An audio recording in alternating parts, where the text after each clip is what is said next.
This is the Alternative Investing Advantage podcast from Advanta IRA, where we show you how to explore investments beyond Wall Street and open your eyes to new options for your portfolio. It's time to take control and give yourself the freedom to choose where you invest your money.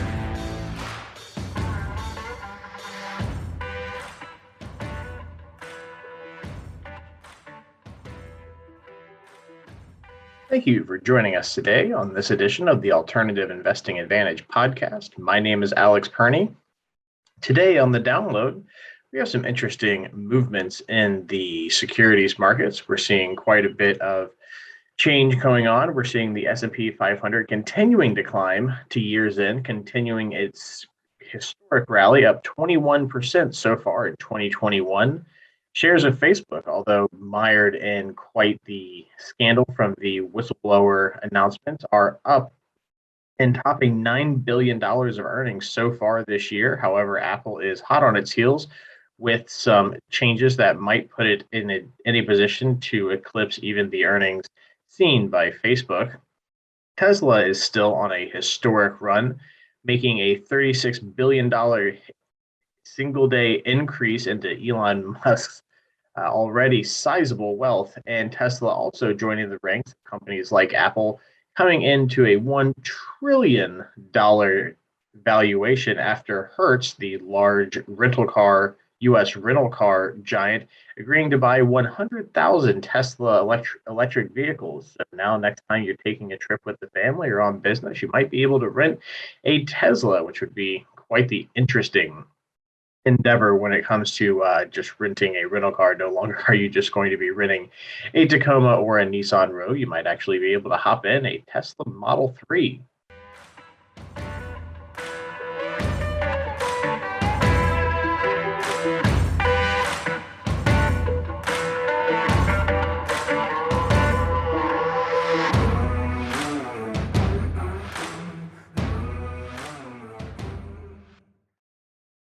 Today on the what is a bond? A bond is a fixed income instrument that represents a loan made by an investor to a borrower, typically a corporation or governmental agency. A bond can be thought of as an IOU between the lender and the borrower that includes the details of the loan and its payments. Bonds are used by companies, municipalities, states, and sovereign governments to finance projects and operations. When you're the owner of a bond, you are a debt holder or a creditor. So essentially, you are the one that is able to collect on the face value of that note that has been issued out. Bond details include the end date when the principal of the loan is due to be paid. So essentially, every bond will have a term, meaning that when you purchase a bond, you are able to collect on it for a certain amount of time. Some key things to understand: bonds are units of debt. A bond is referred to as a fixed income instrument since they don't change in the amount of money that they pay out. Bond prices are inversely correlated with interest rates. So when rates go up, bond prices fall. So right now, if we're seeing interest rates go up, the prices on the secondary market for bonds typically will go down, and bonds have maturity dates, at which point the principal must be paid back in full or risk default, which is also something that is of a major concern when we have things like debt limit ceiling raises, which allow for the U.S. government to pay on its debt, which are typically issued as bonds. This has been the download.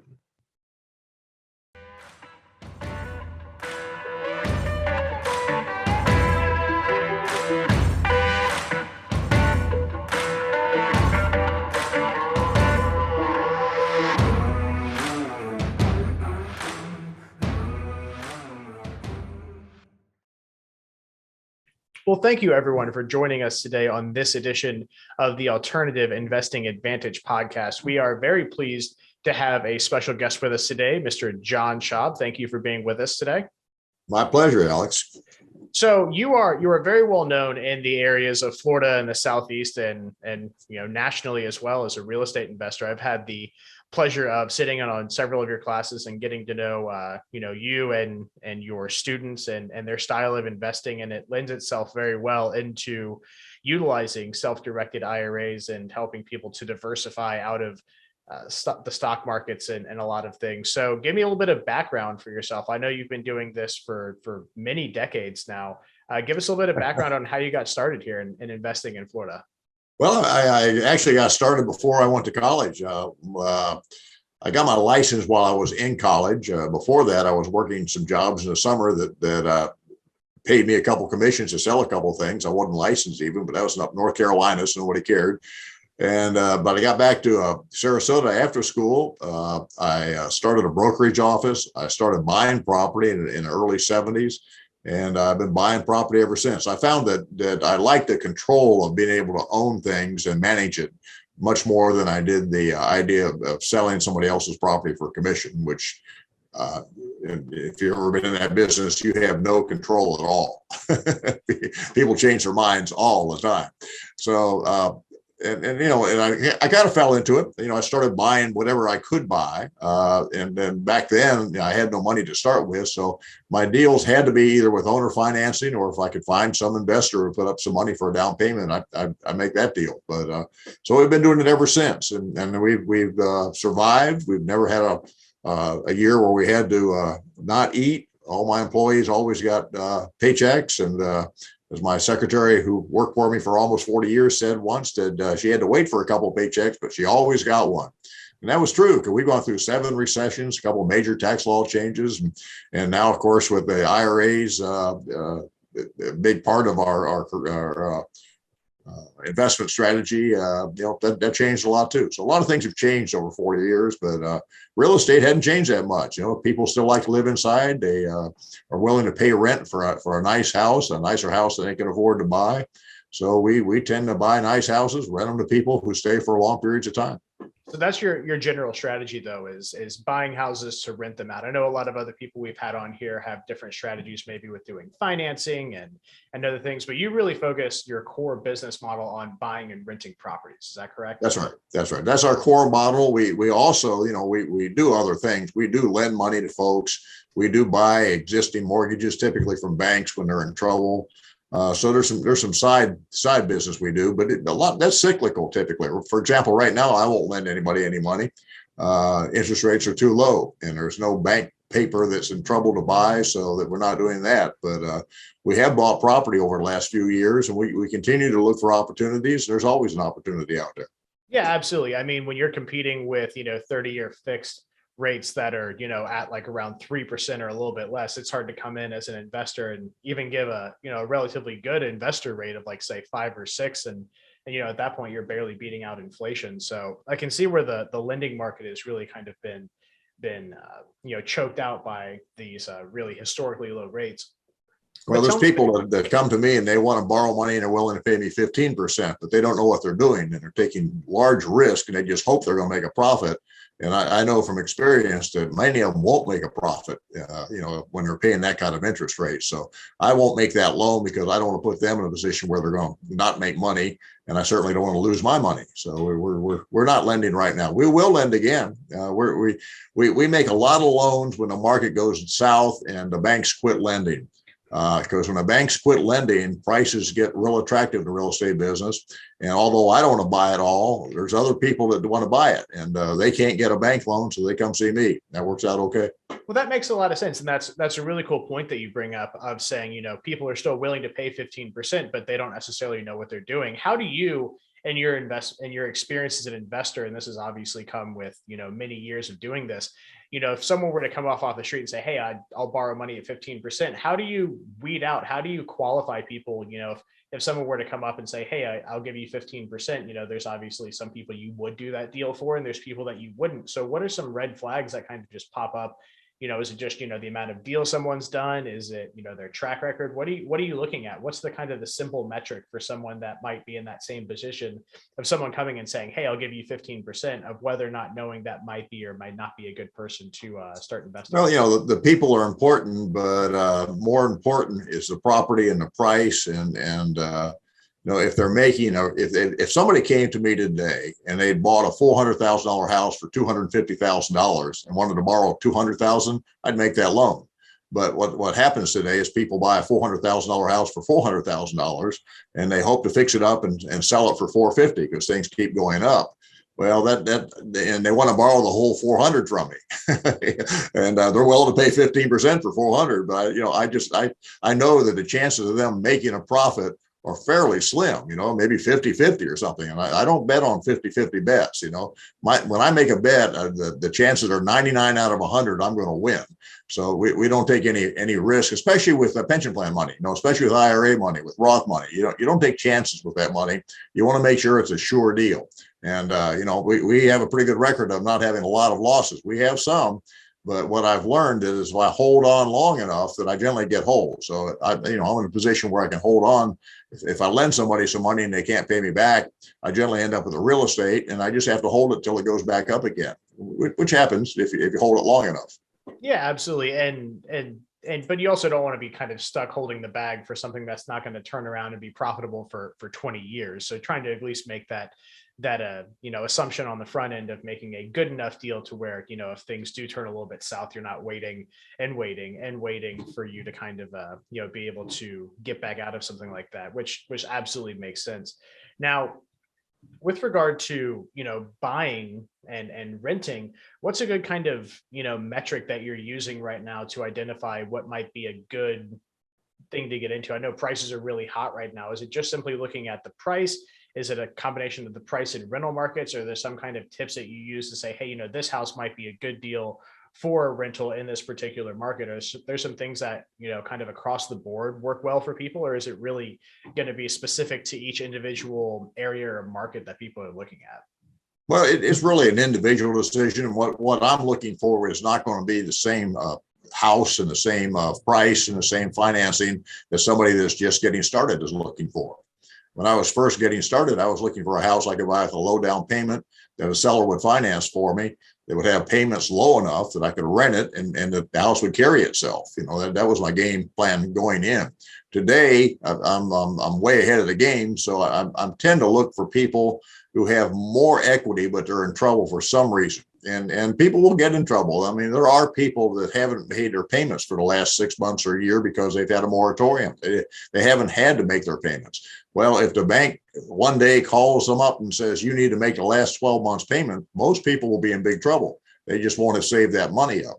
So I think there's going to be some opportunity here coming up. We find deals on a regular basis just because we're always talking to people.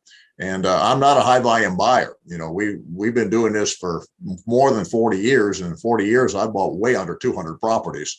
So, and if you call it, do the math, if it's 200 properties in 40 years, that's 5 properties a year. And that's high. My average is less than 5 properties a year. So we're a low volume buyer, but we're a high quality buyer. We're always looking for a home run. And it doesn't have to be a home run with price necessarily in today's market.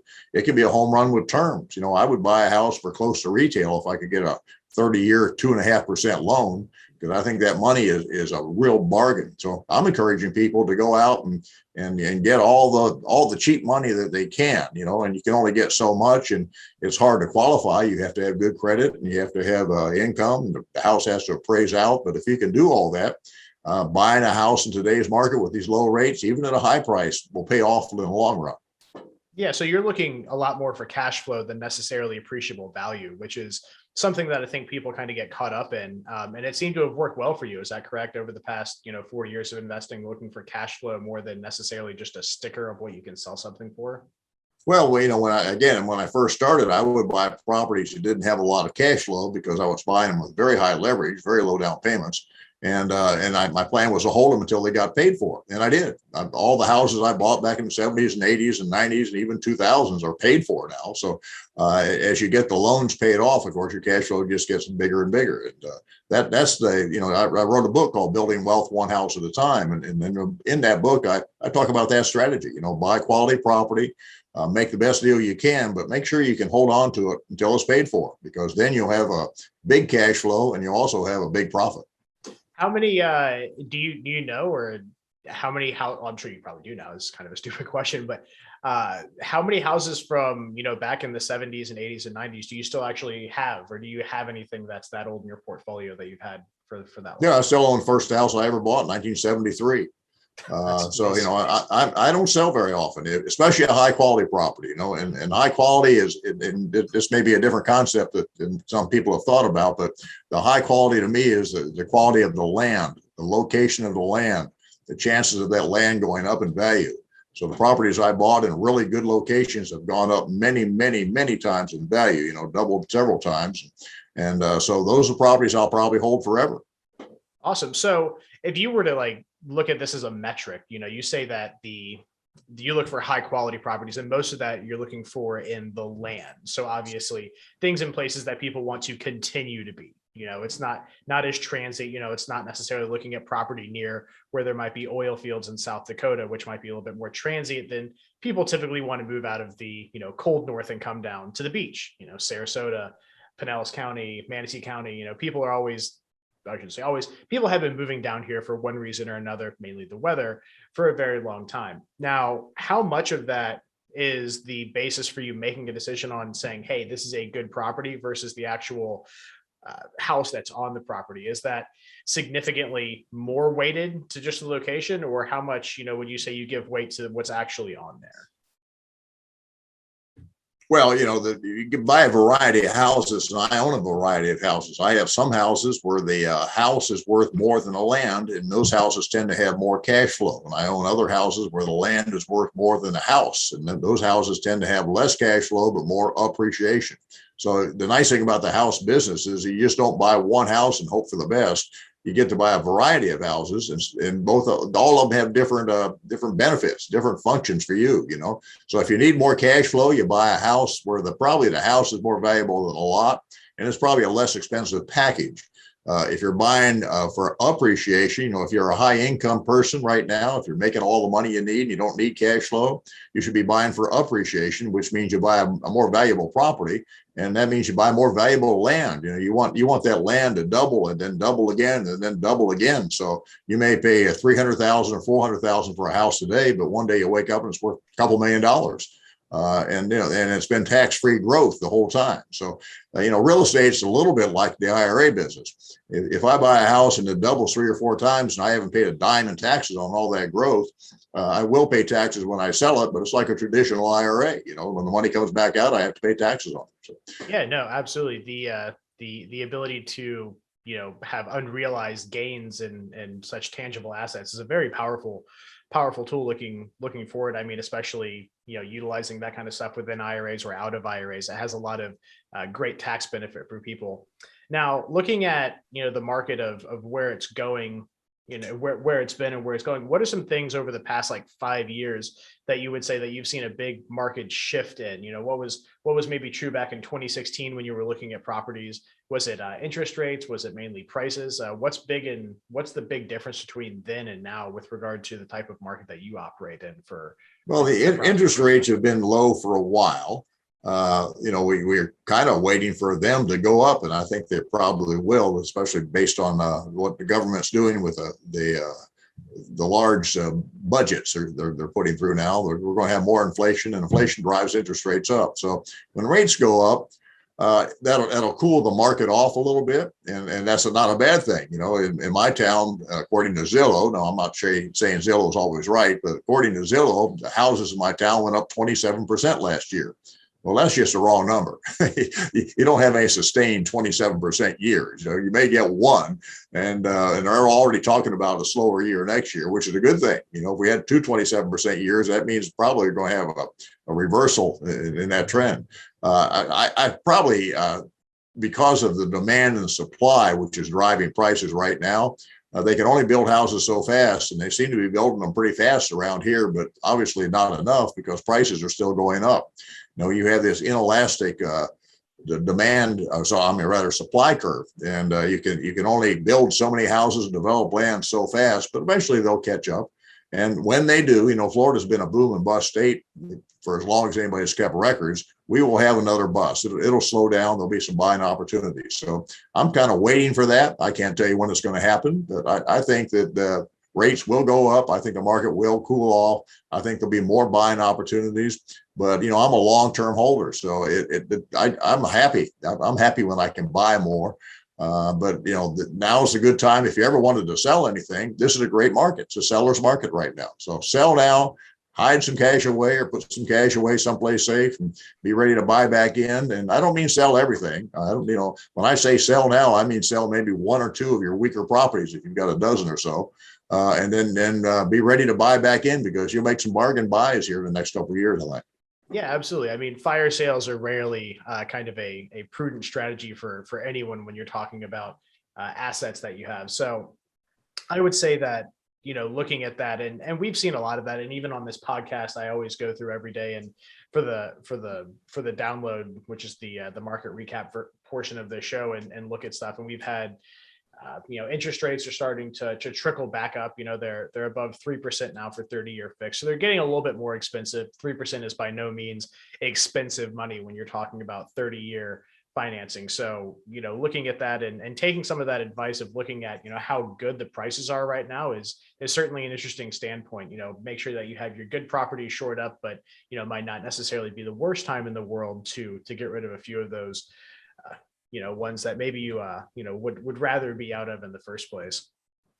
Now, when it comes to people getting involved in real estate, and this is one of my favorite things about, having been to a lot of your classes and seeing the education and what people go through, I want to get your idea and perspective on what you think holds people back the most in real estate, in investing. If someone's coming in, out of their 9 to 5, or they want to diversify and be able to be more self-sufficient, not rely on maybe a W-2 as much. What is kind of the things that hold people back the most that you see in your educational career? You've been doing education for a long time as well as investing. So what's some of the things that you've seen in your students and just in the educational public in general that kind of holds them back? I think the mistake some people make, they come out of a class or they read a book and they get good information, but then they expect something to happen right away. And, they don't buy something in the first week or the first month or the first couple of months. They feel like maybe this isn't going to work. And I talk to students all the time that have taken a year or 2 years, sometimes 3 years to buy their first property. But once they buy that first property, they learn so much from that transaction. They learn about themselves. They learn about what makes them afraid and what they need to know more about for the next transaction. So to answer your question, I think people need to have a realistic outlook on how this works. You can go out and buy, and I've seen people go out and buy a dozen houses in 1 year, but I don't see many people go out and buy a dozen houses in 1 year and survive. It takes a while to learn all the details of this business. And so I encourage people to learn how to manage early on. I did that. I managed a little apartment building before I ever bought anything. And I learned something about tenants. I learned something about collecting rents and maintenance. And that's good hands-on experience. So some young person listening to this show right now, I'd say go out and get a job as a manager. I don't care if you're managing a duplex or a 4-unit building or whatever. If you get a job managing a 20-unit building, take the job. But management is a skill that's really critical, and it kind of gives you a real world feeling for how hard it is sometimes to collect rent and why different tenants are better. I like house tenants because they tend to stay longer and they tend to value their property more. They don't like to move as much. It's way more work to move out of a house than it is move out of a little apartment. So people who rent my houses tend to stay long times, and it's a long-term business. I have a long-term outlook. Valerie said when she first met me, she said I was the first guy she ever met that had a 20-year plan. Not many years people have a 20-year plan, but if you think about who has some serious money in this world, they're planners. They you change the plan. The plan may not happen exactly the way you think, but if your plan is to buy something and hold it for 20 years, if you live in a town that's growing in size, you're going to make some money. Oh, absolutely. And that's a really cool point that you bring up about management. You're the first person that I've interviewed to really kind of talk to that's given maybe a professional guidance. A lot of people say, oh, read books or go out and, buy that first property, get some experience, but experience in property management, that's a really cool perspective to take, because you're absolutely right. It gives people a lot of that hands-on knowledge about how to deal with tenants. If you're seeing, what breaks in kind of the properties that you're looking at, in the age bracket that you're looking at, what people, I hate to say people are going to give excuses about paying rent because, for the most part, people would, like to stay where they're at and are going to pay rent, but you can kind of see some of the issues that, might, crop up around collecting rents and managing properties. So that's a really cool outlook. I never would have thought about that on my own of saying, hey, I want to get involved in real estate. The first step might be, get a job as a property manager. And then that way you can see if it's for you or not. And two, if it is, get some great hands-on experience with how that works. So, Yep. And just so everybody knows, I manage all my own properties. I'm a small operation. I own all my properties.